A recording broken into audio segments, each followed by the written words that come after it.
भाई ये क्या था।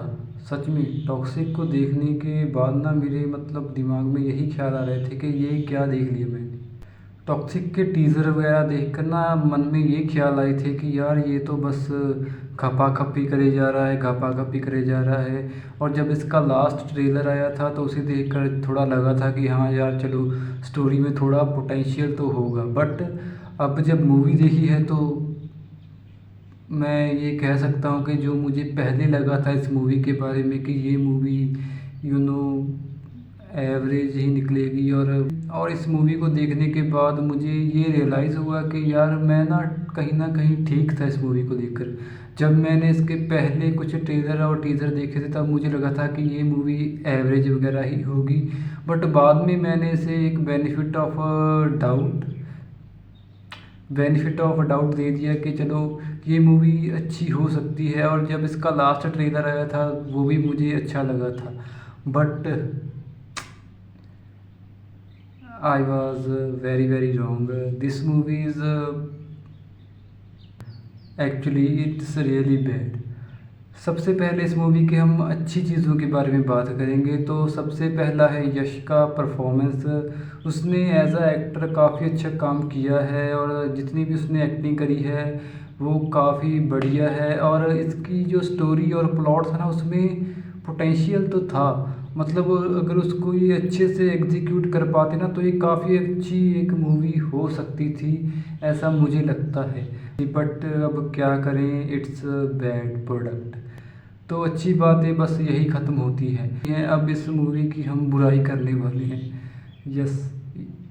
तो सबसे पहले इसकी हिंदी डबिंग एकदम बेकार है और सारे ही लोग एक ही तरह से बात करते हैं। वो धीरे धीरे ऐसा लगता है ना कि वो लोग हिंदी बोलने की कोशिश कर रहे हैं। और ये वाली चीज़ जो है ना वो पूरी मूवी में फील होती है, ये जानते हुए कि इसको हिंदी बेल्ट में कितना ज़्यादा देखा जाएगा। मैं हैरान हूँ कि यार इस हिंदी डबिंग के साथ इस मूवी को अप्रूव कैसे किया इन लोगों ने। उह, इसकी हिंदी डबिंग सच में बहुत ज़्यादा ख़राब है। स्पेशली कियारा आडवाणी को जो डायलॉग्स वगैरह दिए हैं ना वो मतलब कि उसकी लिपसिंग ही मैच नहीं कर रही। और वो देखकर ना बहुत ही अजीब लग रहा है। और सोचो कि कियारा आडवाणी इसमें एक्टिंग अच्छी कर रही है, बस उसकी डबिंग ख़राब है। वरना अक्सर उसकी एक्टिंग ख़राब होती है, बट इसमें उसकी एक्टिंग अच्छी है और बाकी चीज़ें ख़राब हैं। इस मूवी ने सबको ही एक मतलब स्टाइलिश कपड़े पहना कर रखे हैं जो कि दिखने में काफ़ी खूबसूरत लगते हैं, बट उनका कोई सब्सटेंस जो होता है ना वो फील ही नहीं होता। इस मूवी में बहुत सारी फीमेल हैं जो कि लगभग लगभग लगभग क्या सारी ही मर जाती हैं, बस एक को छोड़कर। और उनकी डेथ्स जो है ना वो ऐसा कैरेक्टर बताते हैं कि उन पर बहुत ज़्यादा असर हो गया है, मैं सदमे में हूँ। बट हमें एज अ ऑडियंस कुछ भी फील नहीं होता।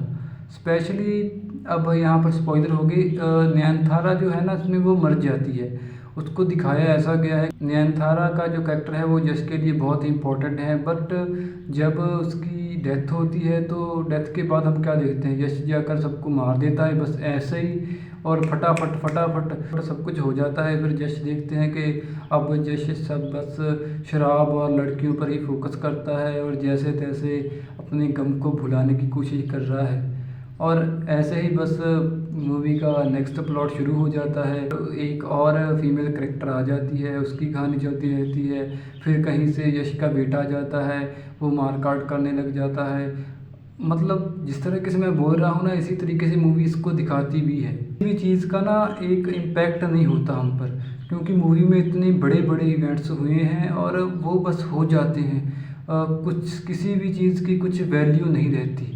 पर्सनली मुझे क्या लगा ना कि यश ने केजीएफ को रिक्रिएट करने की कोशिश करी थी और उसने सोचा कि यार उसमें एक बड़ा सा रिवील होता है तो सब एकदम शॉक हो गए थे। इसमें मैं 3-4 ऐसे रिवील रखता हूँ सब लोग पागल ही हो जाएंगे, बट ऐसा होता नहीं है। और इस मूवी की सबसे अच्छी चीज़ अगर यश है तो सबसे ख़राब चीज़ भी आई थिंक यश ही है। मतलब वो बार बार एंट्री करे जा रहा है चलो जब इसको इंट्रोड्यूस किया था तब उसकी एंट्री अच्छी भी लगती है, बट बार बार बस वही हो रहा है। और नयनतारा को तो मतलब यार उसको देखकर मेरा दिल ही टूट गया। मुझे लगा था वो एक्शन वैक्शन करेगी, यू नो, बट बस वो ऐसे ना सेक्सी से कपड़े पहनकर खड़ी रहती है। उसका भी कोई ख़ास इम्पैक्ट फील नहीं होता है।